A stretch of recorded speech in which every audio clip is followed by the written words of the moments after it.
Hi, to part two. I forgot that you can only record for like 15 minutes. So this part two is going to be a lot shorter. So I think we left off at the ovaries. So we just have a few more organs to go. All right, so this next one is the vagina. So the vagina is this muscular tube that extends up and towards the uterus. It's totally inside the female body. It is about 35 inches long in an adult female. So it's kind of a tasking organ because it's sometimes called the birth canal because this is where the baby comes out during labor. Um, and during a woman's period, this is where the blood leaves the body from. And then during sexual intercourse, this is where the penis is inserted. So it has a lot of uses, you could say, the vagina. Now we have the labia. These are the folds on the outside of the vagina. Sometimes they're called the lips. Now you can't see them on this diagram, so the next diagram there's a little bit better view. Um, these are the labia majora. There's two sets, and the labia minora. I guess their main job is to kind of protect the vaginal opening from germs and whatnot entering inside the body. The labia. The next word is the hymen.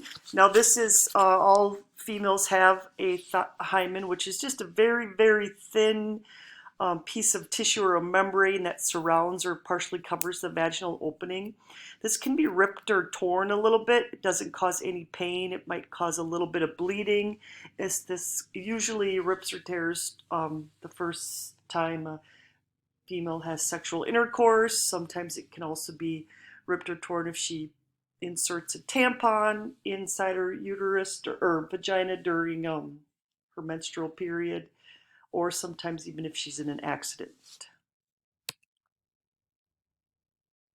So from these three words, I just want you to jot down the clitoris. So this is the small sensitive bump located where the labia meets. So it's on the kind of the top part of the vaginal opening. It has no medical purpose. It's just a sensitive bump. The other words you don't have to write down. Mons pubis, that's just what they refer to as the mound below the abdomen where the pubic hair grows. And then the vulva is the entire outside area that shields the vagina. You don't need to know that, but just in case you ever hear those words, you know they're part of the female reproductive system. And now we have the estrogen, which is the primary female sex hormone. This is what causes all the changes, female changes during puberty, and also different things throughout the female's life. All right, that's the female reproductive system. So if you would like, you can just kind of go through this with me. And you also I've uploaded this diagram. So we are going to have a test on this diagram towards the end of the year in the male. So it's important for you to know these organs, where they are and what they do. So number one is the fimbria. Like I said earlier, these are the finger-like projections. Their job is to sweep up the eggs so it can travel through the fallopian tubes.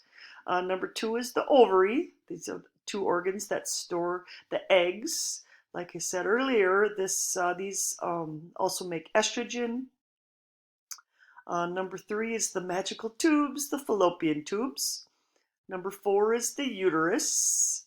Number five is the bladder, and not part of the reproductive system, but it's down there with everything, so I just included it on this diagram.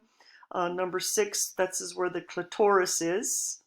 Number seven should be pointing more towards the tube, the urethra, which is the tube that urine comes out of. Number eight is the vagina. Number nine should be pointing closer here to the cervix or the small opening. So study this once in a while so it's fresh in your mind. And we just have a few extra words I want you to jot down. So fertilization, this is when the sperm and the ovum unite in the fallopian tube. This is kind of a cool picture. This is a picture of this happening underneath a microscope. You can see how much bigger the female egg is compared to the sperm. It's the sperm's trying to fertilize this egg. So once the egg is fertilized and it travels to the uterus. It starts developing into a human. And from fertilization until the 8th week, this is referred to as an embryo. And then from the 9th week until birth, the developing human is referred to as a fetus. So from the 9th week until birth. All right, puberty. This is the time of adolescence, teenage years, when the reproductive system becomes mature. All different kinds of changes are happening, both physically and mentally and emotionally to you. So it's kind of a strange time of life, but it's an important part of life that we all go through, hopefully unscathed. And last but not least, we'll talk about this more in a different lesson, but sexual abstinence. This is refraining from sexual activity before marriage. This is the only 100% way to prevent sexually transmitted diseases and infections, unwanted pregnancies, and other things we'll talk about in a different lesson. All right, now I hope you enjoyed learning about the reproductive system. Now please go take the female reproductive system 5-point assessment just for a quick check-in. And remember, if you have any questions, you can anonymously post those on the Padlet. All right, have a great day. Bye.